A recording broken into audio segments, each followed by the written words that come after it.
बघा आता आज जे आहे बघा स्पॉटलाइट अकॅडमीमध्ये कॉम्प्रिहेन्शन म्हणजे सीसॅट कॉम्प्रिहेन्शन ओके या संदर्भाची टेस्ट सिरीज आहे.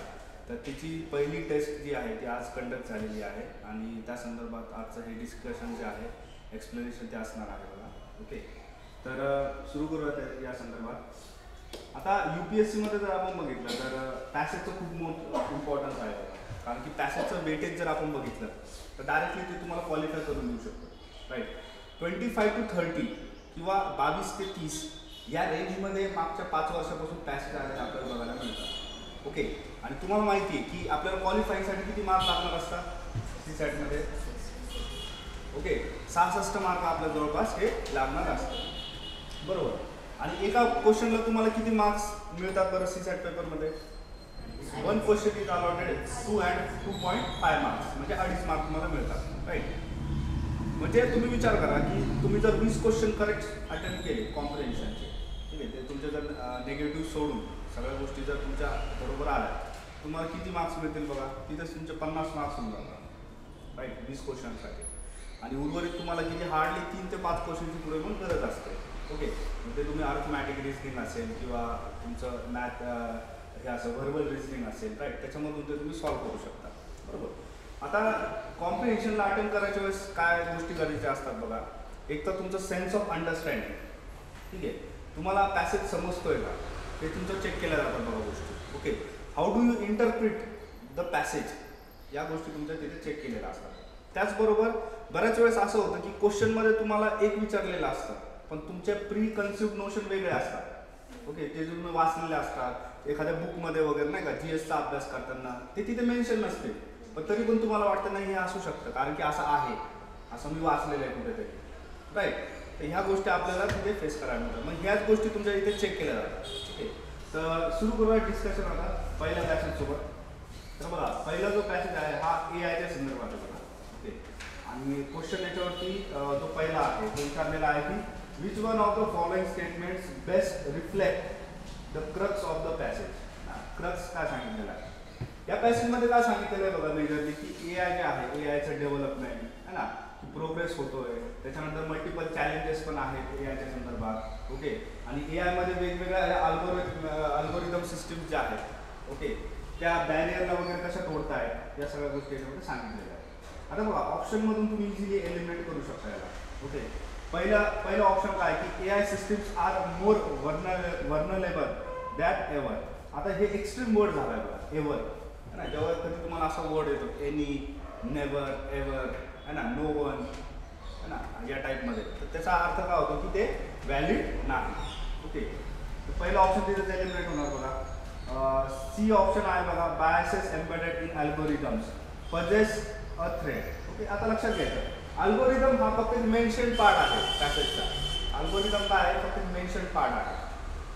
ओव्हरऑल पॅसेज कशाच्या संदर्भात आहे AIच्या संदर्भात. ओके त्याच्यामुळं हा क्रक्स नसू शकतो पॅसेजचा. It might be the right sentence लक्षात घ्या. It might be the right sentence but it cannot be the crux of the passage. Okay त्यानंतर multiple challenges are present for governance. हा आहे गव्हर्नन्सचा संदर्भ पॅसेजमध्ये पुढे दिलेला दिसतोय का कीवर्ड कुठे.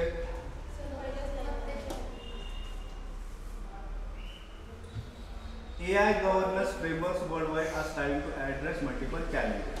Okay, multiple challenges are present for governance. आता इथे सांगितलेलं काय पॅसेजमध्ये सांगितलेलं आहे की याच्या संदर्भात काम केलं जात आहे AI गव्हर्नन्सच्या संदर्भात राईट. आणि इथे काय दिलेलं आहे की चॅलेंजेस प्रेझेंट आहे. अर्थ लक्षात घ्या दोन्ही वेगवेगळ्या गोष्टी होते. त्यामुळे जे व्हॅलिड आन्सर जे असणार आहे बघा आता आपला B असणार आहे regulation of AI should be done rapidly कारण की AIच्या जे सिस्टीम्स आहेत ओके त्या संदर्भात इथे चर्चा केलेली आहे. ओके की AIचं जे गव्हर्नन्स आहे त्या गव्हर्नन्समध्ये कोणकोणते प्रिन्सिपल्स आपण एम्बेडेड केले पाहिजे ज्याच्यापासून AIचे हे रोग जाणार नाही का अनकंट्रोल्ड जाणार नाही अशा गोष्टी आहेत. ओके त्यानंतर सेकंड क्वेश्चन या which one of the following statements best reflects the practical message conveyed by the passage. Okay तर पहिला ऑप्शन आहे बघा safety by AI systems will prevent damages in future. Okay तर असं हे क्लेम असतो बघा विल इट विल म्हणजे ते करणारच नाही का. तर ते तुम्ही ठामपणे नाही सांगू शकत कारण की त्या लेवलची डेव्हलप सिस्टीम नाही आहे. त्यानंतर बघा security by AI will be long term. असा आहे का? तर नाही. Always it can be compromised. Okay. त्यानंतर आहे बघा, creating standards in AI can build trust in the systems. मग हेच तर करायचं ना आपल्याला गव्हर्नन्सच्या माध्यमातून, नाही का? AIला जर आपण व्यवस्थित गव्हर्न केलं, वेगवेगळ्या सिस्टममध्ये जर आपण ट्रस्ट बिल्ड केला, तर AI सिस्टम या चांगल्या ग्रो होऊ शकतात. Right. Regulation of AI systems cannot be ignored. कसं एलिमिनेट होईल ऑप्शन सांगा? काय काय लॉजिक याच्या मागे? Yes, very good. इथे जो शब्द आहे बघा कॅनॉट, हा कसा आहे? एक्स्ट्रीम आहे बघा. ओके. हा जो वर्ड आहे कॅनॉट, हा कसा आहे? एक्स्ट्रीम आहे. ओके. त्यामुळे ते ऑटोमॅटिकली एलिमिनेट होऊन जाईल. त्यानंतर जो पॅसेज आहे बघा, पॅसेज नंबर 2. ओके. हा जो पॅसेज आहे हा रिन्युएबल एनर्जी, त्याचबरोबर WTO, okay, tariff barriers, non tariff barriers त्याच्या संदर्भात आहे बघा. ओके. त्यावरती तुम्हाला एक क्वेश्चन आलेला दिसेल. थर्ड क्वेश्चन आहे बघा. क्वेश्चन असा आहे की which one of the following statements best reflects the most logical and rational inference that can be drawn from the passage. Okay. आता बघा, there is a contradiction for trade and environment. Okay. असं आहे. Okay. हे सत्य आहे, पण this is not the most logical inference that which we have to draw. ते लक्षात. त्यानंतर बघा, excess subsidies provides support to renewable energy. असं आहे का? त्यानंतर बघा, generally barriers prevents trade off green goods. हे पण काय चुकीचं आहे. बरोबर. त्यानंतर बघा, WTO's policies for free trade with sustainable barriers आहे ना. म्हणजे WTOला शेवटच्या याच्यामध्ये असं सांगितलेलं बघा की काही ज्या सबसिडीज आहेत WTOच्या, तर ह्या कशा असल्या पाहिजे? ते बॅरियर्स असलंच पाहिजे. त्याचबरोबर त्यांनी जे आहे सस्टेनेबल प्रॅक्टिसेस कशाच्या संदर्भात? ट्रेडच्या संदर्भात या सुरू केल्या पाहिजे. ओके. तर हे सगळा संदर्भ जो आहे तो तुम्हाला डी ऑप्शनमध्ये बघायला मिळतो. ओके. तर 3चं काय असणार आहे बघा? डी. आता 4th number question, passage number 3. Based on the above passage which one of the following terms best expresses the theme of the passage. आता बघा, थीम विचारलेली आहे. थोडासा टेक्निकल पॅसेज आहे बघा. ओके. तरी पण थीम विचारल्यामुळे काही फारसं डिफिकल्ट नाही आहे. ओके. कशाच्या संदर्भात आहे? तर क्वांटम कम्प्युटरच्या संदर्भात आहे बघा. Quantum computers, quantum cryptography. Okay. त्या संदर्भात पॅसेज आहे बघा. तर इथे दिलेलं आहे बघा की quantum computers and developments. Okay. ही थीम असू शकते का? तर ऑब्व्हियसली असू शकते. त्यानंतर quantum cryptography is the new reality. Okay. Quantum cryptography is the new reality. पॅसेजमध्ये काय सांगितलेलं आहे? डेव्हलप झाली का क्रिप्टोग्राफी? अजून परफेक्टली नाही झाली. राईट. त्यानंतर बघा, prime number factorisation for the encryption. आता हा फक्त एक पार्ट आहे त्याचा. This cannot be the answer. Classical computers versus quantum computers. असा आहे का? तर नाही. ओके. पॅसेज टोटली कशाच्या संदर्भात आहे? कंपॅरेटिव्हली दिलेले आहे इन्फॉर्मेशन पॅसेजमध्ये की क्लासिकलमध्ये हे होतं, याच्यामध्ये हे होतं. क्रिप्टिकल कंपॅरिझन दिलेलं आहे की क्रिप्टिक तुम्ही कसं करू शकता. म्हणजे आताच्या काळामध्ये काय चालू आहे? क्वांटम कम्प्युटर्स काय इम्प्रूव्ह करू शकतील, हे क्रिप्टोग्राफीच्या संदर्भात आहे, पण not for computers. Okay. D option तिथे इनव्हॅलिड आहे. त्याचा काय असणार बघा? हे आन्सर असणार.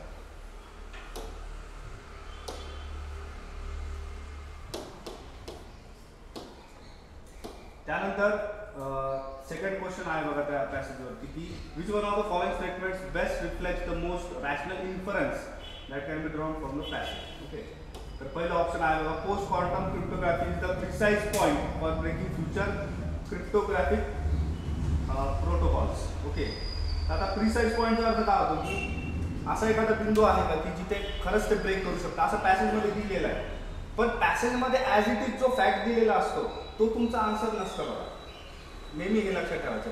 जेव्हा कधी तुम्हाला इन्फरन्स विचारला जाईल, ओके, किंवा ॲझम्पशन विचारला जाईल, तर एक रूल लक्षात ठेवायचा की पॅसेजमध्ये जे ॲज इट इज स्टेटमेंट दिलेले असतात किंवा ॲज इट इज माहिती दिलेली असते ते कधीच तुमचं आन्सर नसतं, even if it is same and true.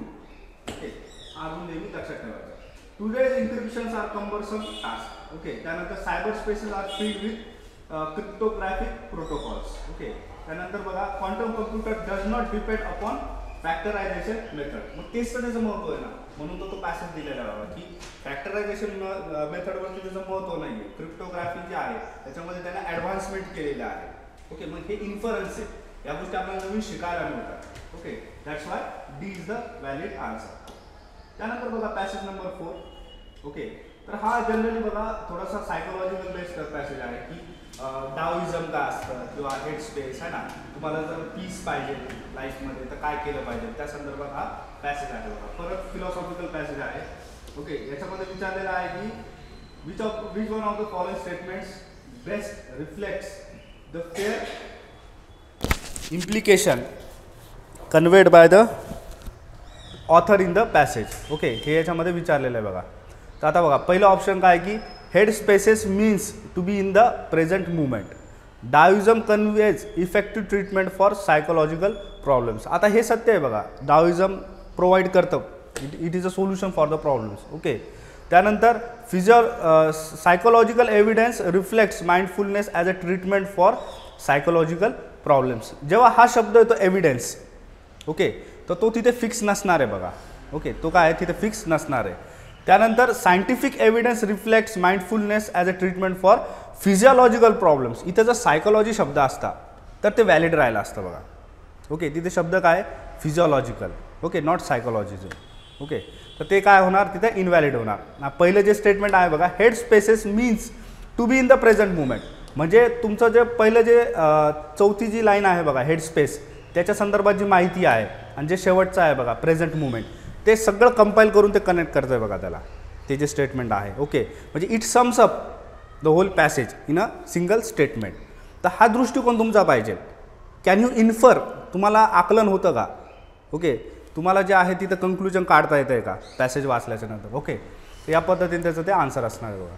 त्यानंतर 5th नंबरचा पॅसेज बघा, हिस्ट्रीच्या संदर्भात की हिस्ट्री ह्युमन आयडियाज कशी शेप करते. Okay, what humans learn from the history. Okay, तर याच्यामध्ये एक क्वेश्चन आहे बघा की which one of the following statements best reflects the most logical and rational implication, इथं विचारलेलं आहे बघा. ओके, तर पहिलं ऑप्शन आहे की different societies prefer different historical sources. असं दिलेलं आहे का पॅसेजमध्ये? नाही दिलेलं, राईट. त्यानंतर बघा, human बिंग्स acquire wisdom from historical text. आहे का ट्रू? बघा बरं पॅसेजमध्ये काय दिलेलं आहे पॅसेजमध्ये विजडमच्या संदर्भात. ओके, त्यांच्या आयडियाज शेप होता, their thoughts are shaped. It is not that they acquire wisdom. हे लक्षात, wisdom is a different thing and shaping of ideas is a different thing. Idea shape होते म्हणजे काय, तुम्ही इन्स्पायर होता एखाद्या गोष्टीसोबत. ओके, तुम्हाला असं परफेक्ट नॉलेज जे आहे ज्याला आपण विजडम असं म्हणतो, तर ते तुम्हाला त्याच्यामधून नाही मिळत. ओके, त्यानंतर बघा, across generation history helps preserve knowledge. Okay, मग इतिहासाचं तेच काम आहे, म्हणून नॉलेज प्रिझर्व केल्यामुळं हे आपले थॉट्स शेप करू शकता काय हिस्ट्री, असं ते लॉजिक आहे बघा. ओके, हे काय ओव्हरऑल लॉजिक आहे त्या पॅसेजचं. त्यानंतर बघा, history surprises with new ideas and wisdom. Okay, आता हे दोन स्ट्रॉंग कंटेंडर पॉईंट्स आहेत बघा, सी आणि डी. सी आणि डीमध्ये तुम्हाला कन्फ्युजन होऊ शकतं की मोस्ट प्रॉब्ली कोणतं करेक्ट आहे, पण जे स्ट्रॉंग आर्ग्युमेंट निघून येतं आपलं, तर ते कोणतं आहे? अक्रॉस जनरेशनचं ते. ओके, कारण की it helps to preserve the knowledge. Okay, त्यानंतर बघा नेक्स्ट क्वेश्चन आहे त्यावरतीच की which of the following statements is correct from the passage given above. Okay, आता पॅसेजचा संदर्भ घेऊन तुम्हाला करेक्ट स्टेटमेंट ओळखायचं आहे बघा. Pre modern societies prefers text for accuracy of history. असं आहे का? नाही. त्यानंतर बघा, pre modern societies prefer historical text for wisdom. Okay, ते करतात पण तिथे क्लेम नाही केलेलं. ओके, तिथे क्लेम नाही केलेलं. ठीक आहे, हे पॅसेजला धरून करेक्ट आहे. वरती काय होतं, वरती पण पण इथं काय होतं शब्द इम्प्लिकेशन. इम्प्लिकेशन आलं की त्याचा संदर्भ तुटून जातो बघा. आणि खालचा क्वेश्चन वेगळा आहे बघा, खाली काय विचारलेलं आहे, फ्रॉम द पॅसेज, म्हणजे पॅसेजला जोडून कोणतं सेम आहे. येतं आहे लक्षात, क्वेश्चन व्यवस्थित समजून घ्यायचा कधी पण. वरती विचारलेलं इम्प्लिकेशन, जर वरच्या कंटेक्स्टमध्ये जर हे ऑप्शन असेल तर हे चुकीचं होईल. येतं आहे लक्षात. आणि हे जर ऑप्शन खाली असेल तर ते चुकीचं असेल, कारण की हे पॅसेजमध्ये दिलेलं नाही आहे. येतं आहे लक्षात. त्याच्यामुळे इथे काय विचारलेलं आहे की डायरेक्टली फ्रॉम द पॅसेज, मग हे डायरेक्टली फ्रॉम द पॅसेज हे तुम्हाला शेवटी इथे बघायला मिळतं बघा. ओके, त्यानंतर बघा सी आहे, ideas are generally shaped by history. Okay, correct argument आहे पण वीक आर्ग्युमेंट आहे. ठीक आहे, तेवढं स्ट्रॉंग नाही आहे as compare to second argument. त्यानंतर prioritising the old text is the new norm for modern society. Modern सोसायटीचा संदर्भच कुठे दिलेला नाही. त्यामुळं थर्ड जे स्टेटमेंट आहे, फोर्थ जे स्टेटमेंट आहे ते सुद्धा चुकीचं आहे. 8चा आन्सर काय असणार आहे बघा, बी. त्यानंतर पॅसेज नंबर 6 वरती या. ओके, तर हा लॉवरती आहे बघा. ओके, लॉचं जे ओरिजिन आहे, ओके, ते कशा पद्धतीने झालेलं आहे किंवा त्याच्यावरती काय कमेंट्रीज वगैरे केलेल्या आहेत बघा. ओके, त्या संदर्भात हा पॅसेज आहे. आता पॅसेज जरी मोठा असला पण क्वेश्चन एकदम इझी बघा त्याच्यावरती. एलिमिनेशन टेक्निकमधून तो सॉल्व्ह होऊ शकतो. Based on the above passage which one of the following terms best expresses the nature of law. लॉचं मूळ नेचर काय, मूळ स्वभाव काय असतं लॉचा, काय लॉजिक असेल बरं इथे सांगा.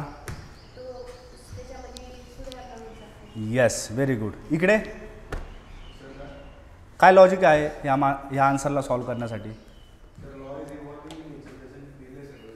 Yes, okay. अजून इकडे yes, very good. Okay, passage जरी मोठा असला, बऱ्याच वेळेस काय होतं ना की आपण एक्झाममध्ये जातो तर आपल्याला मोठे मोठे पॅसेज दिसतात नाही का, आणि आपण पहिलेच त्याला स्किप करून टाकतो. तर असं न करता नेहमी क्वेश्चन तिथे बघायचा. बऱ्याच वेळेस असं असतं की पॅसेज तुमचा लेंदी असतो पण क्वेश्चन खूप इझी असतात बघा त्याच्यावरती. ओके, तर इथे पण सेम सिनॅरिओ आहे की क्वेश्चन जो आहे तो इझी आहे आणि पॅसेज जो आहे तो थोडासा लेंदी आहे बघा. तर इथे विचारलेलं आहे की which one of the following terms best expresses the nature of law. पहिला ऑप्शन आहे बघा, philosophical speculation of law is impossible. कोणता एक्स्ट्रीम वर्ड आहे इथे, impossible. Law is develop from the European state systems. Okay, philosophy and legal systems are acquainted with each other. असं आहे का, नाही. Law is evolving in nature. Okay, मूळ जो crux आहे पॅसेजचा तो काय आहे, लॉच्या संदर्भात आहे. ओके, डी आन्सर त्याचा असणार आहे. पॅसेज नंबर 7 बघा. जपानमध्ये टीला खूप कल्चरल इम्पॉर्टन्स आहे बघा. It is the way of life for humans in the country Japan. Okay, जगामध्ये तर आहेच पण स्पेसिफिकली पॅसेज हा जपानच्या संदर्भात सांगितलेला आहे. ओके, त्या संदर्भात 2 क्वेश्चन्स आहेत बघा की which one of the following statements best reflects the crux of the passage. ठीक आहे, आता बघा, tea is a multi dimensional phenomena. आता सीसॅटचं जे पेपर असतो बघा याच्यामध्ये बऱ्याच वेळेस असं बघायला मिळतं की जितका छोटा पॅसेज तेवढे कॉम्प्लिकेटेड क्वेश्चन त्याच्यावरती असतात. ओके, म्हणजे ते इन्फर करायला खूप टफ जातं बघा. मग तशा प्रॅक्टिससाठी तुम्हाला असे पॅसेज समजून घेणं महत्त्वाचं आहे. ओके, आता बघा पहिलं ऑप्शन काय आहे आपलं की T is a multi dimensional phenomena. Okay, obviously, कारण की त्यांनी सगळं इथे सांगितलेलं आहे की कल्चरसोबत आहे ना, लाईफस्टाईल आहे, डाएट आहे, क्युझिन आहे, ट्रॅडिशन, रिलिजन, आर्ट, म्हणजेच काय की तो एक मल्टी डायमेन्शनल फिनॉमिना आहे. ओके, त्याचा आन्सर काय असणार आहे, A. 1000 way is the way of tea. Okay, असं सांगितलेलं आहे पण it is not the crux. Okay, tea is peaceful and translated. It is one of its characteristic. ते त्याचं कॅरेक्टरिस्टिक वैशिष्ट्य आहे ते त्याचं. Okay, tradition and cuisine are intertwined with the tea. Okay, हे पण खरं आहे पण it is not the crux. Yes, okay.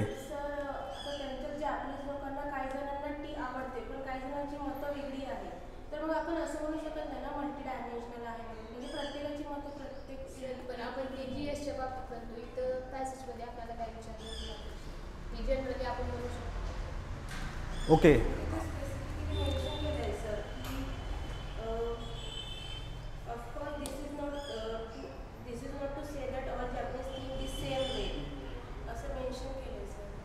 Okay, हां. तर बघा आता इथे काय दिलेलं आहे, 1000 way is the way of tea. Okay, वरती काय दिलेलं आहे बघा की 1000 पीपल 1000 वेज. म्हणजे पॅसेजमधलं स्टेटमेंट हे कॉन्ट्राडिक्ट करतं टीच्या पॉईंट ऑफ व्ह्यूला. ओके, आणि हे इलॉजिकल स्टेटमेंट आहे बघा. 1000 way is the way of T हे अननेसेसरी क्रिएट केलेलं स्टेटमेंट आहे. येतं आहे का तुमच्या लक्षात. वरतीचे पॅसेज अनुसार काय आहे ते क्रिटिसिझम आहे. खाली जर बीमध्ये क्रिटिसिझम पॉईंट ऑफ व्ह्यूनं असतं तर मग ते व्हॅलिड राहिलं असतं. पण इथे हे अननेसेसरी बिल्टअप केलेलं स्टेटमेंट आहे तुम्हाला कन्फ्यूज करण्यासाठी की टी इज द 1000 वे. हां, ठीक आहे, पहिले बी वरती बोलूयात आपण. ठीक आहे, येतं आहे तुमच्या लक्षात. 1000 वे हे क्रिटिसिझम आहे पॅसेज अनुसार, त्याच्यामुळे हे इलॉजिकली बिल्ट केलेलं आहे तुम्हाला हे करण्यासाठी, कन्फ्यूज करण्यासाठी. Okay, that's why this cannot be the answer. Okay, हां, डीचं काय, हां, tradition and cuisine are intertwined with tea. अजून फक्त ट्रॅडिशन आणि हे आहे का, आर्ट नाही आहे का, रिलिजन नाही आहे का, फोक नाही आहे का. म्हणजे काय होतं की तुमचा जो पर्स्पेक्टिव्ह तो नॅरो होऊन जातो. It is true but it is narrow. जेव्हा आपला प्रश्न विचारला जातो पूर्ण पॅसेजवरती, it should be very broad. Okay, मग ब्रॉड फेनॉमेना कशामध्ये कव्हर होतो, एमध्ये बघा.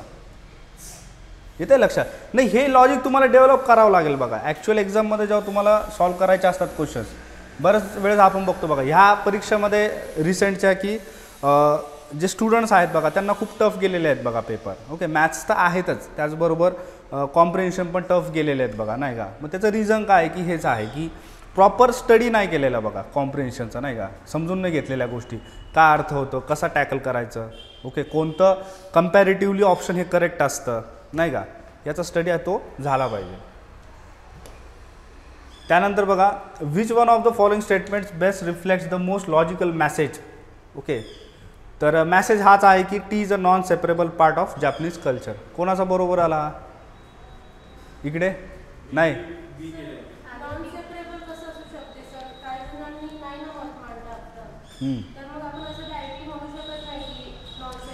बरोबर, ठीक आहे. आता आपलं मत असं असू शकतं, राईट. अशा वेळेस काय करायचं की खालचे जे 3 ऑप्शन्स आहेत त्यांना कम्पॅरेटिव्हली फर्स्ट ऑप्शनसोबत तुम्ही चेक करायचं की कम्पॅरेटिव्हली ते कोणतं एकदम करेक्ट असेल किंवा ते त्याला ओव्हरकम करेल.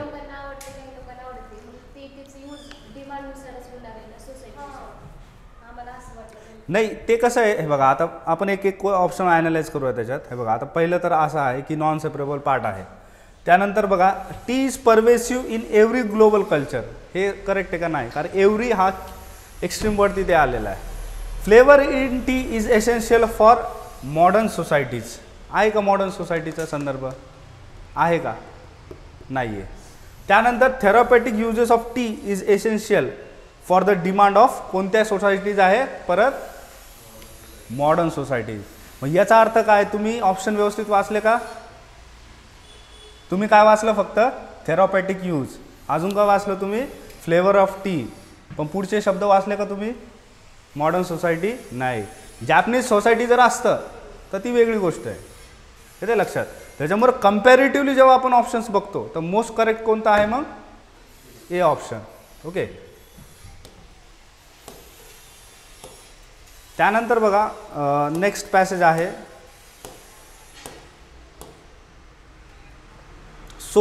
इंडियन सोसायटीच्या संदर्भात आहे बघा. ओके, इंडियन सोसायटीच्या संदर्भात पुढचा पॅसेज आहे आणि त्यामध्ये विचारलेला एक सिंगल क्वेश्चन आहे बघा की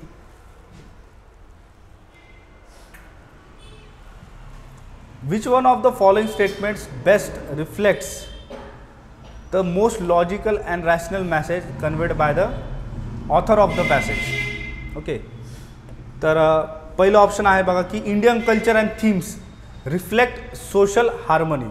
ओके, सेकंड आहे society determines the culture and vice वर्सा.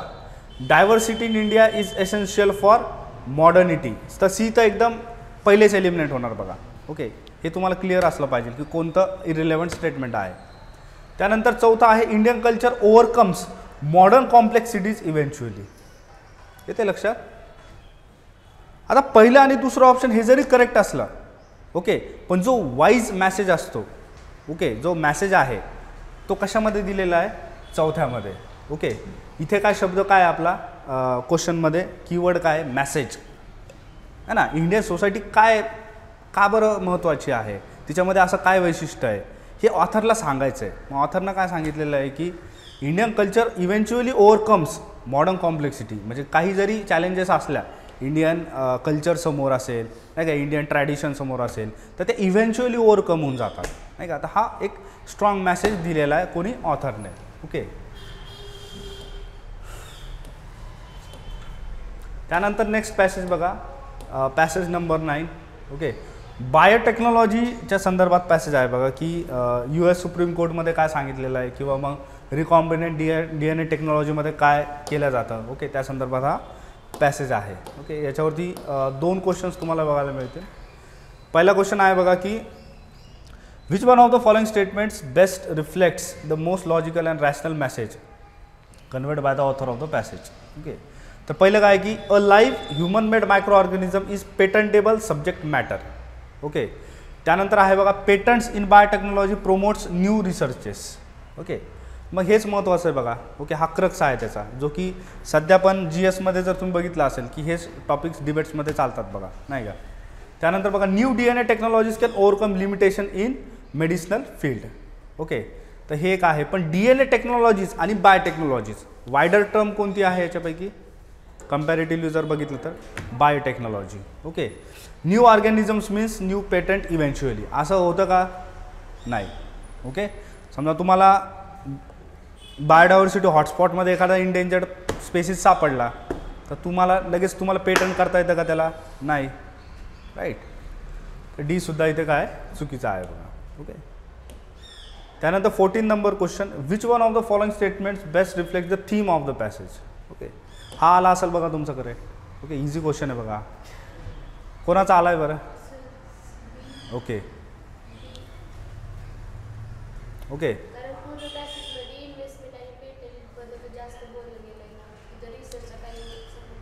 ओके, आता बघा डी तर नाही आहे, बायोटेक्नॉलॉजी, मॉरॅलिटी आणि पेटंट्स. ओके, त्या संदर्भात डिबेट केलेला नाही आहे बघा मॉरॅलिटीच्या संदर्भात. Biotechnology, DNA engineering and cells. Okay, हे पण नाही आहे. कन्फ्युजन आहे A आणि B मध्ये. बायोटेक्नॉलॉजी इन्व्हेस्टमेंट आणि पेटंट्स, आणि पहिलं आहे biotechnology investment and researches. Okay, पुन्हा एकदा आपण पॅसेजकडे जाऊया.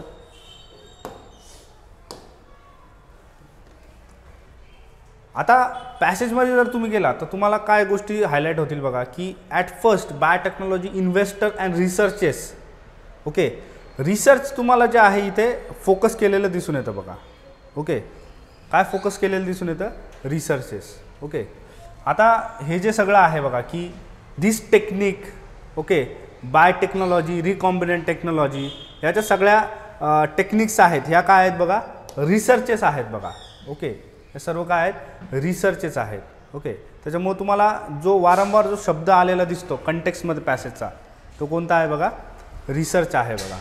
Okay, new researches. ठीक आहे, तर पेटंटच्या संदर्भातचा जो डिबेट असतो तो ॲक्च्युली वेगळा असतो परत. ठीक आहे,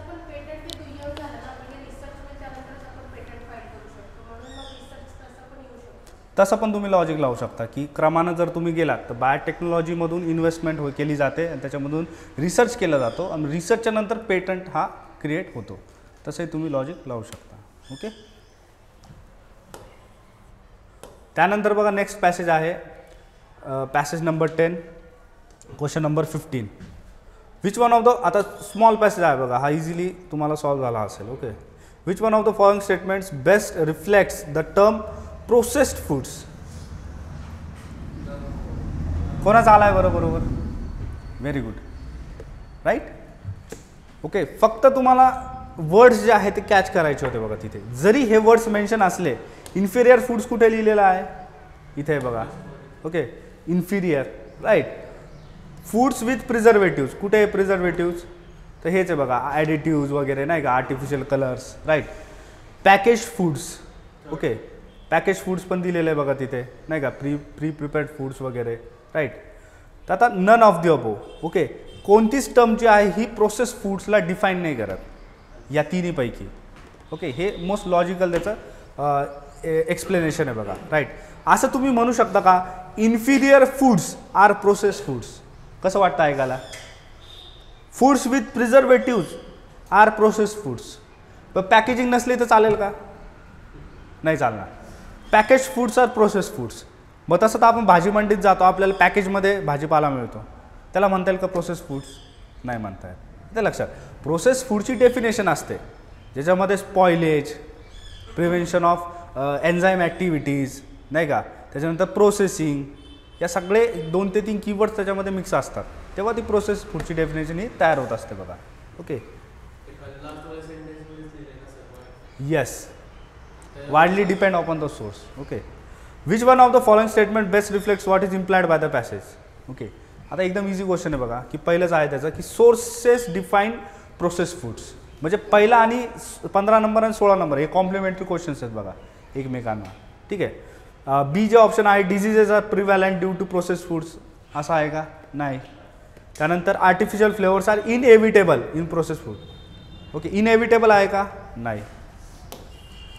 त्यानंतर फोर्थ ऑप्शन आहे की pre prepared foods contribute chronic illness. हे पण एकदम एक्स्ट्रीम स्टेटमेंट आहे बघा. ओके, तर मोस्ट लॉजिकल जरी तुम्ही बघितलं तर ते हेच आहे बघा की सोर्सेस डिफाईन प्रोसेस फूड्स. त्यानंतरचा 11 नंबर पॅसेज बघा, 17 नंबर क्वेश्चन. हे जे आहे बघा हे केव्सच्या संदर्भात आहे बघा. ओके, पॅलिओलिथिक केव्स जे आहे लसॉक्सचे. ओके, तर हे आपल्याला याच्या संदर्भात क्वेश्चन विचारलेला आहे बघा की based on the above passage the following assumptions have been made. Assumptions. Okay, असं असू शकतं, याला काय म्हटलं जातं? ॲझम्पशन. ओके, ऑथरला असं वाटतं की असं असू शकतं, त्याच्यामुळं असं केलं जातं आहे, त्याचा अर्थ काय होतो? ॲझम्पशन. पहिले स्टेटमेंट काय? The decorated caves depicts animals. असं वाटतं का ऑथरला? वाटतं बघा. ओके, इथे दिलेलं आहे बघा ग्रेट हॉल ऑफ बुल्स है ना, ह्यूज बीस्ट्स, राईट. त्याला असं वाटतं की तिथे डेपिक्ट्स ॲनिमल होतात. ओके, हाच जर शब्द इथे ॲझम्पशन नसता आणि असा असता तर inference, which is the valid inference. पहिलं स्टेटमेंट काय असतं? चूक का बरोबर? हां, चूक असतं. का चूक असतं? कारण ते त्याला वाटतंय पण तसं फिक्स आहे का? नाही आहे, राईट. ते काय फिक्स नाही आहे.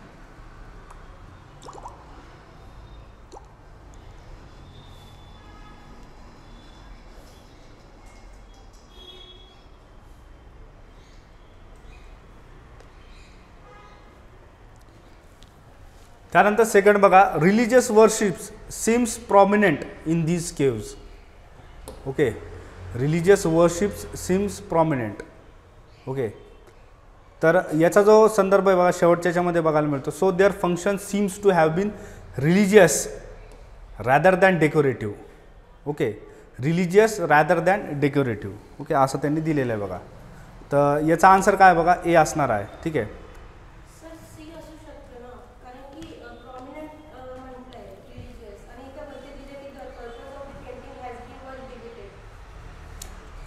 इथे तेच कीवर्ड आहे बघा की इथे काय सांगितलेलं आहे की पूर्ण याच्यामध्ये त्यांना काय केलेलं आहे, केव आर्ट डेकोरेशनबद्दल सांगितलेलं आहे नाही का, की पेंटिंग्स आहेत, हे आहेत, ते आहेत सगळं. आणि शेवटी त्यांनी काय सांगितलेलं आहे ऑथरने की रिलिजियस असू शकता. हां, त्याचं ॲझम्पशन आहे. पण स्टेटमेंट काय बघा, रिलिजियस वर्शिप्स. ओके, इथे काय शब्द आहे बघा, रिलिजियस वर्शिप्स. येते लक्षात? ओके, त्याच्यामुळं ते स्टेटमेंट जे आहे तर ते चुकीचं आहे बघा. ओके, ठीक आहे. मग हे आता पहिल्या टेस्टमध्ये जे आहे बघा तुम्हाला अशा गोष्टी लक्षात येतील आता छोट्या छोट्या नाही का, की कुठं चुका होत आहे, एक्झॅक्टली काय गोष्टी आपल्या ते तुमचा प्रॉब्लेम नाही आहे ना. एक्झाम सर्वांसाठी सेम आहे बघा, तुम्हाला ते करावंच लागेल. असं तुमच्या कम्फर्टनुसार थोडी पेपर सेट होणार आहे की तुम्ही जेवढं प्रिपेअर केलं त्याच लेवलचं येणार आहे, असं थोडी असणार आहे. Even every and each year exam gets difficult. UPSCचा पॅटर्न जर तुम्ही बघितला तर बघा, तुम्ही नंबर सिस्टीम बघा, अर्थमॅटिक रिझनिंग बघा, कॉम्प्रिहेन्शन बघा, 22चा आणि 23चा कम्पेअर करा पेपर, कोणता टफ आहे बरं? 23चा. मग तुम्ही याच्यावरून विचार करा की 24चा पेपर अजून त्याच्यापेक्षा टफ असेल, मग तुमचं प्रिपरेशन कोणत्या लेवलचं पाहिजे? तुम्ही म्हणजे इट इज बेसिक लॉजिक नाही का, तुमच्या कम्फर्टनुसार नाही येणार बघा ते. ठीक आहे. त्यानंतर बघा पॅसेज नंबर 12 आहे. आता हा जो आहे बघा हा युरोपला डिस्क्राईब करणारा अप्रोच या संदर्भात हा पॅसेज आहे बघा. युरोप जे कॉन्टिनेंट आहे या संदर्भात हा पॅसेज आहे. खूप इझी पॅसेज आहे बघा. ओके, आणि याच्यावरचे जे 2 मार्क्स होते ते फ्री होते बघा तुमच्यासाठी. म्हणजे किती 5 मार्क तुम्हाला फ्री होते. ठीक आहे. का बरं फ्री होते मला सांगा? तर बघा एकदम इझी क्वेश्चन्स आहेत. Which one of the following statements most likely reflects as to what the author of the passage intends to say, है ना. म्हणजे ऑथरला पॅसेजमध्ये काय सांगायचं आहे युरोपच्या संदर्भात? तर बघा, Europe generally reflects history, Europe generally reflects climates, है ना. हे फक्त याच्यात काय गेलेले तुकडे केलेले आहेत बघा एका फॅक्टचे या ऑप्शन्समध्ये. त्यानंतर सी काय, युरोप जनरली रिफ्लेक्ट्स जॉग्रफी.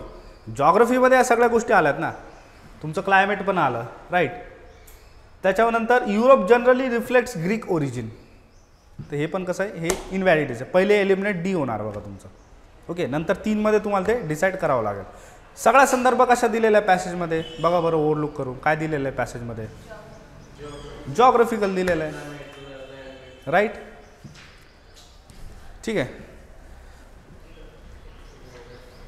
त्यानंतरचा क्वेश्चन आहे बघा, which one of the following statements best reflects the approach conveyed by the passage. Okay, तर कोणत्या टाईपचा अप्रोच घेतलेला आहे पॅसेज डिस्क्राईब करताना. ओके, असाही प्रश्न तुम्हाला येऊ शकतो. तर डिस्क्रिप्टिव्ह तर आहेतच, कम्पॅरेटिव्हली, पण कम्पॅरेटिव्हली जॉग्राफिकली लिंग्विस्टिक आहे, म्हणजे लिंग्विस्टिक ओरिजिन सांगितलेलं आहे सुरुवातीला आणि नंतर जॉग्राफिकल डिस्क्रिप्शन केलेलं आहे. ओके, तर ते त्याचा आन्सर आहे बघा. ग्रीक इटॅमॉलॉजी म्हणजे ग्रीक ओरिजिन जे आहे ते पण त्याचं आहे. त्यानंतर ह्युमॅनिस्टिक, ओके, याचा संबंध येत नाही. ठीक आहे, तर त्याचा आन्सर असणार आहे बघा सी. त्यानंतर 13 नंबरचा पॅसेज आहे बघा, डेव्हिड्स फिनिश्ड वर्क म्हणजे नेपोलियनच्या संदर्भात हा पॅसेज बघा, की नेपोलियनबद्दल थोडंफार डिस्क्रिप्शन इथे दिलेलं आहे. त्याच्यावरतीच प्रश्न आहे बघा, की based on the above passage which one of the following terms best expresses the ultimate theme of the mentioned work. म्हणजे जे काही पुस्तक जे आहे वर्क नाही का, की ॲल्प्स क्रॉसिंग, नेपोलियन क्रॉसिंग द ॲल्प्स, हे जे वर्क आहे याच्यामध्ये काय सांगितलेलं आहे हा प्रश्न तुम्हाला विचारलेला आहे. पहिला आहे नेपोलियन्स पर्सनॅलिटी. नेपोलियनची पर्सनॅलिटी सांगितलेली आहे बघा. पर्सनॅलिटीमध्ये काय काय गोष्टी सांगितलेल्या आहे, त्याची लिडरशिप, त्याची हाईट, त्याचे कपडे नाही का, त्याची ओव्हरऑल पर्सनॅलिटी सांगितलेली आहे बघा. Napoleon's attire, it is a part of personality. Napoleon's commanding role, it is also part of personality. Napoleon skills, these are also the part of Napoleon's personality. तिन्हीला समअप करून ब्रॉड टर्म कोणती आहे, नेपोलियन्स personality. येते लक्षात. 20चा answer बघा ए असणार आहे. त्यानंतर 14 नंबर पॅसेज आहे बघा, तर मून मिशन्स जे असतात बघा, आता हा बऱ्याच जणांना कन्फ्यूज झाला असेल बघा हा क्वेश्चन नाही का. कोणाकोणाच्या आलेत बरं दोन्ही राईट. ओके, हां, तर थोडीशी डिफिकल्टी लेवल त्याची हाय ठेवण्यात आली होती बघा नाही का, की म्हटलं आता नेपोलियनचा एकदम इझी क्वेश्चन झालेला आहे तुम्हाला तर आता थोडंसं डिफिकल्ट तुम्हाला दिलं पाहिजे म्हटलं नाही का, सर्व केलं पाहिजे. Yes yes. आता बघा पहिलं जे आहे, which one of the following statements best reflect the most logical assumption है ना. तर Apollo missions were a successful endeavour. विविध मिशन्सबद्दल बोललेलं आहे बघा आणि तेच सी स्टेटमेंटमध्ये रिफ्लेक्ट करतं. डी स्टेटमेंट काय आहे, stepping on the moon is the historical milestone for the mankind. ठीक आहे. त्याच्यानंतर various human expeditions over moon signifies greatly. आता बी आणि डी सिमिलर आहे बघा मिनिंग आणि कंटेक्स्टमध्ये. Okay, it was easy as golf for to land on the moon. Okay, समजा इथे थोडीशी स्पेलिंग मिस्टेक झाली असेल. ठीक आहे, तर गोल्फ खेळणे हे इझी होतं मूनवरती, असं ते इलॉजिकल थोडंसं स्टेटमेंट तिथे होतं बघा. तर ए तर नाही येणार त्याच्यामध्ये. ठीक आहे, तर सी त्याचा आन्सर आहे बघा. त्यानंतर regarding the Apollo missions which one of the following best reflect the theme that is implied bye the passage है ना. हिस्टॉरिकल स्टेप फक्त तेवढंच येणार नाही. गोल्फ हे पण नाही येणार. मून ऑब्झर्वेशन्स आणि मून लँडिंग. महत्त्वाचं काय आहे की त्यांनी सांगितलं विविध मून मिशन्स हे लँड केलेत आणि त्याच्यातले मधले जे वेगवेगळे व्यक्ती होते त्यांनी वेगवेगळ्या ॲक्टिव्हिटीज केल्या. या कधी शक्य झाल्या, लँडिंगच्या नंतर है ना. ऑब्झर्वेशन मिशन्स कोणत्या असतात, फक्त जे चंद्राच्या भोवती फिरत असतात बघा, ऑब्झर्व करत असतात राईट, सॅटेलाईट टाईप. ठीक आहे, त्याचा आन्सर काय असणार आहे बघा 22चा डी. त्याच्यानंतर 15 नंबर पॅसेजवरती या मदर टेरेसा यांच्या संदर्भात पॅसेज आहे बघा. ओके, त्या संदर्भात तुम्हाला इथं एक क्वेश्चन जो आहे हा आलेला दिसून येतो. 23 नंबर क्वेश्चन आहे. ॲझम्पशन्स तुम्हाला विचारलेले आहे. पहिलं ॲझम्पशन आहे की Mother Teresa's works reflect religious rather than social. असं आहे का? पहिलंच स्टेटमेंट बघा पॅसेजचं काय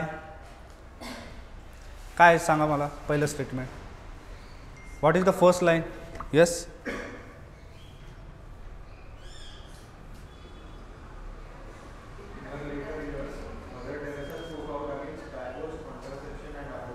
डायव्होर्स, कॉन्ट्रासेप्शन आणि ॲबॉर्शन. ओके, रिलिजियस वर्क्स आहेत का हे?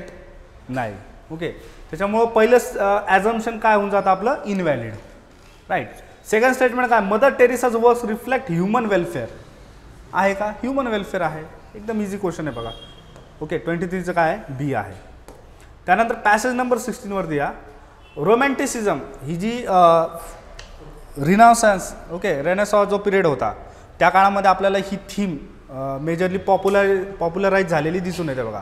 रोमॅन्टिसिझम ही जी चळवळ आहे बघा. ओके, तर रोमॅन्टिसिझमबद्दल हा पॅसेज आहे की रोमॅन्टिसिझममध्ये ॲटिट्यूड्स कसे होते बघा, एका क्रिएटरचे, ऑथरचे, आर्टिस्टचे. ओके, त्यावरती हा क्वेश्चन आहे बघा. थोडासा फिलॉसॉफिकल पॅसेज आहे. तर पहिला क्वेश्चन आहे बघा की which one of the following statements best reflects the crux of the passage. Okay, themes in romanticism नाही. त्यानंतर human personality development, artist as a new hero. Artist as a new hero फक्त त्याचा part आहे बघा त्या पॅसेजचा. Okay, human personality development it is also true, पण main जो क्रक्स आहे तो हाच सांगितलेला आहे की जो ट्रॅडिशनल काळ होता युरोपमधला त्या काळामध्ये क्रिएटिव्हिटीने काय केलं, आर्टने, तुमच्या बुक्सने, या सगळ्या ज्या नॉर्म्स होत्या ट्रॅडिशनच्या त्यांना ओव्हरकम केलेला आहे. आणि त्या संदर्भात तो पॅसेजचा क्रक्स आहे बघा. ओके, 24चं काय असणार आहे, सी असणार आहे. 25चं काय बघा की which one of the following statement best reflects the most logical and rational implication conveyed by the passage. तर बघा पहिला आहे spiritual truth is the ultimate experience. तर फॉल्स आहे बघा, हे एक्स्ट्रीम स्टेटमेंट आहे. Okay, rule and norms are meant to be break. आता हिंदी मूवीचा डायलॉग वाटतो बघा है ना, रूल्स तोडने के लिए बनाए होते, मेरे रूल कोई नहीं तोड़ सकता, मैं भी नहीं, है ना, असे डायलॉग ऐकायला मिळतात आपल्याला नाही का. एकदम इलॉजिकल आहे बघा नाही का. सी काय, imagination is transcendental.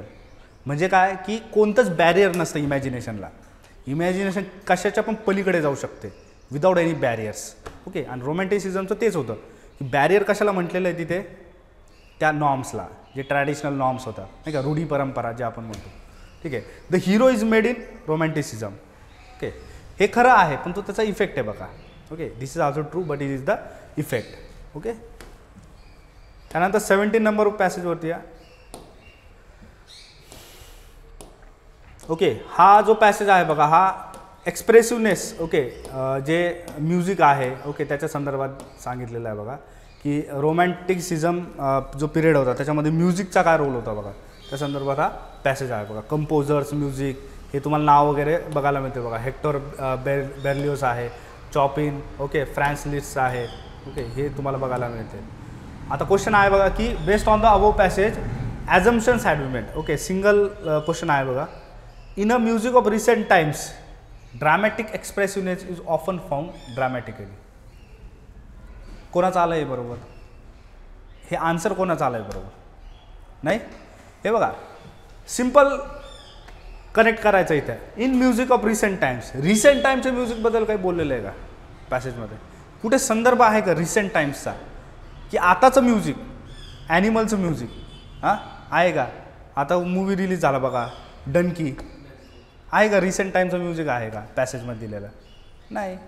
Okay, even तुम्ही पूर्ण स्टेटमेंट जरी नाही वाचला आणि तेवढा शब्द जरी पकडला की रिसेंट टाईमच्या म्युझिकबद्दल स्टेटमेंट आहे, इन्स्टंटली ते काय होऊन जातं, तुमचं इनव्हॅलिड होऊन जातं बघा, वेळ तुमचा वाचून जातो बघा. ओके, त्याच्यानंतर बघा human voice and instrumentation can be linked with the help of AI effectively. आहे का AIचा संदर्भ आर्टिफिशियल इंटेलिजन्सचा, नाही, कुठेच नाही. पॅसेज हा रोमॅन्टिसिझम आणि त्याच्यामधले म्युझिक कंपोजर्स, त्या काळातले म्युझिक स्टाईल्स, त्याच्या संदर्भात बोललेलं आहे सगळं. AIचा आणि मॉडर्न टाईम्सचा काहीच संबंध नाही आहे. ओके, आणि जेव्हा ऑप्शनमध्ये आपल्याला दिसतंय की सगळ्या ऑप्शनपैकी इथे कुठेतरी नन ऑफ द अबोव येतं आहे नाही का, म्हणजे इथे याच्यात काहीतरी वेगळं आहे, हे असू शकतं, हा पण तुम्ही विचार केला पाहिजे. ओके, त्याचा आन्सर काय बघा, D, none of the above.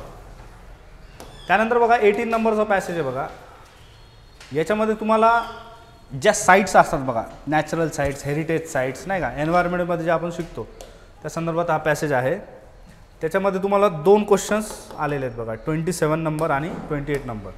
27 नंबरचा क्वेश्चन आहे बघा की क्रक्स तुम्हाला विचारलेला आहे. पहिलं स्टेटमेंट आहे की heritage sites are significant sites. आता बऱ्याच वेळेस बघा एक लक्षात ठेवा, असे पण काही पॅसेजेस असतात की ज्यांचे स्टेटमेंट्स खूप जनरल असतील पण तेच त्यांचं आन्सर असतं. आपली थिंकिंग कशी बनलेली असते, थॉट प्रोसेस, जितके जास्त कीवर्ड्स, जितकं जास्त त्याच्यामध्ये भारी वाटणारं कीवर्ड असेल, त्याचं खूप मिनिंगफुल कीवर्ड असेल तर ते त्याचं आन्सर असू शकतं. जनरली आपण असे उत्तर शोधतो नाही का पण असे पण काही पॅसेजेस असतात ज्याच्यामध्ये खूप सिम्पल स्टेटमेंट असतं आणि तेच त्याचं आन्सर असतं. तर त्यासाठी हा पॅसेज आहे बघा. ओके, तर याच्यामध्ये दिलेलं आहे बघा, एकदम इझी स्टेटमेंट आहे. बाकीचे बघा लॉंग एज स्टेटमेंट बी आणि सी, तर तुम्ही पहिलेच उडवला असेल बघा, एलिमिनेट केला असेल. आणि बी आणि सीमध्ये तुम्ही बघितलं असेल, राईट. ठीक आहे, तर बघा एचं काय आहे की heritage sites are significant sites. Okay, तर हे त्याचं करेक्ट आन्सर आहे. Most heritage sites are found by geological processes. Statement correct आहे, पण it is not the crux. Mixed heritage sites content have natural and cultural significant, हे पण correct आहे, but it is not the crux. It is only part of the passage. Okay, natural areas are real, काही संबंध नाही, illogical statement आहे बघा. Okay, 28 नंबरचा क्वेश्चनवरती या. Which one of the following statement best reflect the message conveyed by the passage. Okay, पहिला आहे स्कल्पचर और painting have themes for humanity. Okay, याचा पण काही संबंध नाही आहे. Hundreds of historical buildings are symbol of preservation, याचा पण काही संबंध नाही आहे. Furnish habitats have less biodiversity. Okay, irrelevant आहे हे पण. Natural heritage sites provides for greater ecosystem, तेच सांगितलेलं आहे पॅसेजमध्ये शेवटच्या 4 ओळी. म्हणजे असे जे क्वेश्चन्स असतात ना, हे तुमचा टाईम वेस्ट करण्यासाठी असतात. तुमचा टाईम हा वेस्ट झाला पाहिजे जाणून बुजून. म्हणजे तुम्ही पहिले 3 ऑप्शन एकदम थॉटफुली विचार केले पाहिजे. अरे हे असेल का, एचं ॲनालिसिस करून ए ऑप्शन वाचणे, परत पॅसेजकडे जाणे, परत ए ऑप्शन वाचणे, परत पॅसेजकडे जाणे, असं तुम्ही 2 ते 3 वेळेस करता कन्फर्म करण्यासाठी स्वतःला की हे आहे का नाही करेक्ट. मग इथे असे जे क्वेश्चन असतात ना, ते तुमचा टाईम वेस्ट करण्यासाठी असतात बघा. याला कसं टॅकल करायचं अशा क्वेश्चन्सला, एकदा जे आहे 4चे 4 ऑप्शन्स व्यवस्थित वाचून घ्यायचे. ओके, आणि त्याच्यापैकी जे इलॉजिकल आहे ते तिथेच एलिमिनेट करून टाकायचं. जसं की कोणतं इलॉजिकल आहे याच्यामध्ये, हे लेस बायोडायव्हर्सिटी टोटल इलॉजिकल आहे बघा, नाही का. तर हे तुम्हाला एलिमिनेट होऊन जाईल बघा तिथे, राईट. त्याच्यानंतर हे 2 तुम्ही रिलेट करू शकता आणि हे जे आहे ते हे तर आहेतच बघा त्याचं मेन आन्सर. ओके, अशा पद्धतीने त्याला टॅकल करू शकता. त्यानंतर 19 नंबर पॅसेज आहे बघा, 29 नंबर क्वेश्चन. ह्याच्यावरती तुम्हाला ह्या पॅसेजवरती 2 क्वेश्चन आलेले आहे. पहिला क्वेश्चन आहे की क्रक्स ऑफ द पॅसेज तुम्हाला विचारलेला आहे. हा जो पॅसेज आहे बघा, हा गॉथिक आर्किटेक्चर, गॉथिक स्टाईल तुम्हाला माहीत असेल बघा, मॉडर्न इंडियाच्या हिस्ट्रीमध्ये NCERTमध्ये पण दिलेला आहे बघा. Okay, themes in Indian history जी आहे 12th पार्ट 3, नाही का, त्याच्यामध्ये पण या गोष्टी दिलेल्या आहेत. तर गॉथिक स्टाईलच्या संदर्भात हा पॅसेज आहे बघा. तर याच्यामध्ये दिलेलं आहे की revived Gothic style was popular among people. Correct आहे, it is not wrong, it is correct. But comparatively with B, Gothic architecture was prominent during medieval times. याच्यामध्ये टाईम स्पेसिफाय केलेला आहे, याच्यामध्ये फक्त जनरल टर्म यूज केलेली people. तर दोन्हीच्या कम्पॅरिझनमध्ये दोन्ही करेक्ट आहे, पण दोन्हीपैकी कोणतं मोस्ट स्ट्रॉंग आर्ग्युमेंट आहे, तर ते कोणतं असणार आहे मग, सेकंड. त्याच्यानंतर James Watt was a famous designer for Gothic style, हे पण करेक्ट आहे, पण ते सिंगल पर्सनबद्दल बोललेलं आहे बघा तिथे. Ornamentation and decoration is the element in Gothic style, हे फीचर आहे बघा गॉथिक स्टाईलचं. ओके, त्याच्यानंतर तो क्रक्स नसणार. त्याच्यानंतर which one of the following statement best reflect the logical message. Okay, तर पहिलं ऑप्शन आहे बघा, romanticism with Gothic style go hand in hand. तेच सांगितलेलं आहे की रोमॅन्टिसिझममध्ये गॉथिक स्टाईलचं रिवायवल झालं होतं आणि त्याचबरोबर इथे काय आपल्याला चांगले चांगले काम झालेले दिसून येतात. ओके, त्यानंतर बी स्टेटमेंट आहे strawberry hill the home of the English writer Horace Walpole is a masterpiece. आता पर्टिक्युलर व्यक्ती आहे किंवा एक्झाम्पलबद्दल बोललेलं आहे. ठीक आहे. Documentation of early Gothic style is importance to study. Okay, country houses were popular during medieval times. Okay, country हाऊसेसबद्दल बोललेलं आहे, नॉट गॉथिक स्टाईल. ठीक आहे. पॅसेज नंबर 20 बघा, प्रायव्हेट मॉर्टगेज इन्शुरन्स. खूप लॉजिकल क्वेश्चन्स होते बघा याच्यावरती. कोणाचे आलेत बरं करेक्ट? Very good. काय इश्यू झाला बरं? अच्छा, सॉल्व नाही केले का? बरं, ठीक आहे. बघा एकदम इझी आणि लॉजिकल होते बघा की प्रायव्हेट मॉर्टगेज इन्शुरन्स काय असतं, कसं केलं जातं, त्याच्यामध्ये काय काय गोष्टी असतात, यावरती तो प्रश्न होता. आता पहिला प्रश्न एकदम इझी बघा की 31 number, private mortgage insurance means what. काय अर्थ असतो त्याचा? पहिल्या दुसऱ्या तिसऱ्या लाईनमध्येच दिलेलं आहे बघा पॅसेज बघा, cost paid on conventional mortgage, तिथेच एक्सप्लेनेशन दिलेलं आहे बघा, right. Risking a loss, monthly premium, additional cost on payment, या नंतरच्या गोष्टी बघा.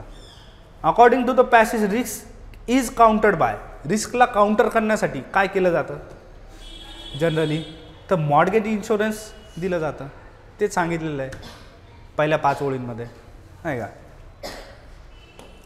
त्यानंतर पॅसेज नंबर 21 वरती या डिबेंचर स्टॉक आणि लोन कॉन्ट्रॅक्ट्स लेंडर्स इंटरेस्ट याच्यावरती तो पॅसेज आहे बघा. ओके. पॅसेज नंबर 21 मध्ये तुम्हाला 2 क्वेश्चन्स बघायला मिळतील. पहिला जो क्वेश्चन आहे 33 number, in case of default passage suggest that. आता इथे पॅसेज काय सजेस्ट करतो ते सांगितलेलं आहे, not the crux, not the inference. Passage काय सजेस्ट करतो की जर डिफॉल्ट झालं तर ॲसेट तुमचे सीज होतात. इथे लक्षात, सीजर ऑफ ॲसेट्स हे आन्सर आहे बघा त्याचं. The interest of the stock holders are protected by, कोणाकडून प्रोटेक्ट केलं जातात, trustee. As it is statement आहे बघा तिथे, राईट. अपॉइंटेड रिसिव्हरचा काय रोल असतो पॅसेजमध्ये सांगा बरं. What is the role of appointed receiver आणि कंपनी आणि बँक्स यांचा काय रोल असतो बघा.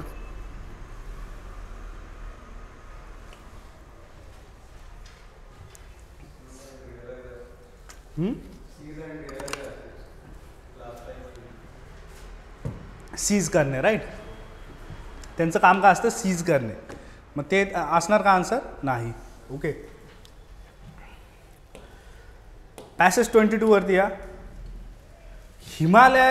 हिमालयात जे आहेत, ओके, हिमालयाज माउंटेन रेंजेस यांच्या कॅरेक्टरिस्टिक्सबद्दल विचारलेलं आहे. आणि कोणते कॅरेक्टरिस्टिक्स, तर जॉग्राफिकल कॅरेक्टरिस्टिक्स आहेत बघा यांचे. ओके, जे फीचर्स आपण म्हणतो त्या संदर्भात हा पॅसेज आहे. पहिला क्वेश्चन आहे बघा, which one of the following statement best reflects the crux of the passage. Disaster prone areas of the Himalayas दिलेला आहे का, नाही. सिग्निफिकन्स ऑफ हिमालयाज असू शकतं, you can consider this. Description of mountain building आहे का, नाही. Geographical features of Himalayas. B आणि डीला कम्पेअर करा, कोणतं योग्य वाटतं, डी. वाय डी, फीचर्स आहे आणि शब्द कोणता यूज केलेला तिथे, जॉग्राफिकल. ओके, त्याच्यामुळे स्ट्रॉंग कीवर्ड इथे आहे म्हणून ते तुमचा आन्सर असणार आहे बघा. 36 नंबरमध्ये या फीचर्स ऑफ हिमालय इन्क्लूड, एकदम इझी क्वेश्चन आहे बघा, डायरेक्टली तुम्हाला रिलेट करायचे होते points. Okay, heights, endangered species, biodiversity hotspots आणि गॉर्जेस. कोणाचा आला आहे बरोबर, अटेम्प्ट नाही केला का. ओके, खूप इझी क्वेश्चन होता बघा की बायोडायव्हर्सिटी हॉटस्पॉट कुठेच दिलेलं नाही बघा त्याच्यामध्ये. ओके, आणि जो सेकंड आहे तो पण ऑप्शन कुठेच दिलेला नाही, only first and fourth R.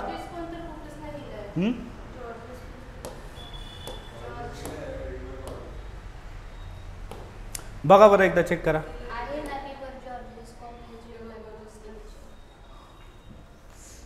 आहे का, ठीक आहे. तर त्याचा आन्सर काय असणार बघा, ओनली 1 and 4.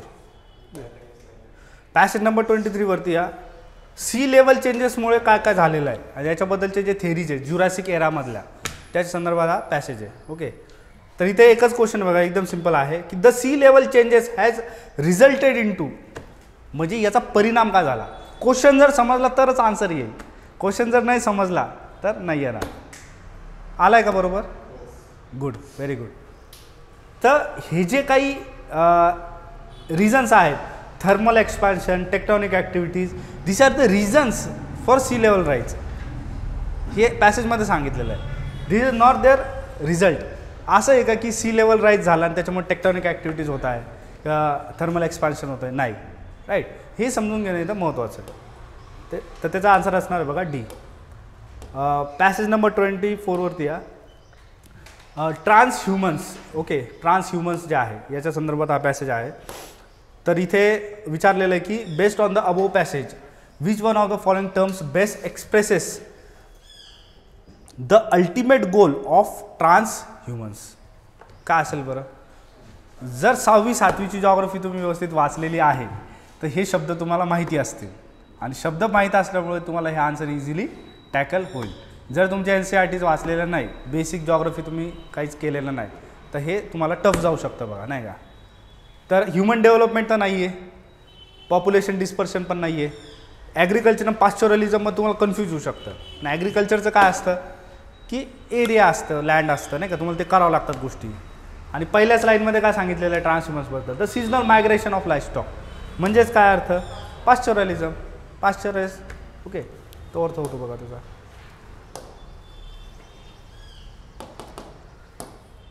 त्यानंतर पॅसेज नंबर 25 बघा शेवटचा, त्याच्यामध्ये 2 क्वेश्चन्स आहेत.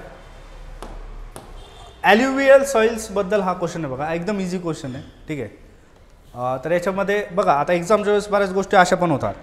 लक्षात ठेवायचं, जेव्हा आपण CSATचा पेपर असतो त्याच्यामध्ये जे काही पॅसेजेस दिलेले असतात तर कधी पण सगळे पॅसेजेस एकदाच सुरुवातीला गो थ्रू करायचे. म्हणजे काय असू शकतं की पहिले सुरुवातीचे 5 पॅसेज खूप टफ असतील, पण शेवटचे 3 पॅसेज इतके सोपे असतील, जसं की इथे दिलेलं आहे. शेवटचे पॅसेज एकदम सोपे. असे पहिले तुम्ही अटेम्प्ट करायला पाहिजे, नाही का. पहिले जर तुम्ही टफ पॅसेज अटेम्प्ट केलं, तुमचं मोराल पण डाऊन होतं, तुम्हाला तर गोष्टी जास्त ब्रेन तुमचा यूज होतं, एनर्जी एक्झॉस्ट होते बघा, नाही का. तर ह्या पण गोष्टी तुम्ही कॅल्क्युलेट करून ठेवायच्या. आता बघा ॲल्युवियल सॉइल्सवरती एकदम इझी क्वेश्चन आहे की regarding the alluvial soil which one of the following is correct. They are non fertile. आहे का बरोबर? They are not wide spread. They are wide spread, right. They cannot be found over deltas. Okay. They occur throughout the Indo Gangetic plain. एकदम easy question आहे बघा. The main difference between the khadar and the bhangar can be considered as. Okay. तर काय आहे की खादर covers extensive areas, bhangar covers less areas relative to khadar. तर reverse आहे बघा, नाही का. Khadar is a non uniform in texture, bhangar patches are acidic. हे पण रिव्हर्स आहे बघा. इथे काय अल्कलीन येणार, इथे युनिफॉर्म येणार, राईट. भांगर कॅरीज पॅचेस ऑफ अल्कलाईन, आणि तेच इथे दिलेलं आहे बघा, नाही का. Khadar is extremely fertile. Okay. Khadar are old aluminium, bhangar are new aluminium. तर हे पण उलट आहे बघा. Khadar are new aluminium and bhangar are old aluminium. Okay. अशा पद्धतीचा पेपर आहे बघा CSATचा. याच्यामध्ये कोणाला काही डाऊट्स आहेत का आजच्या?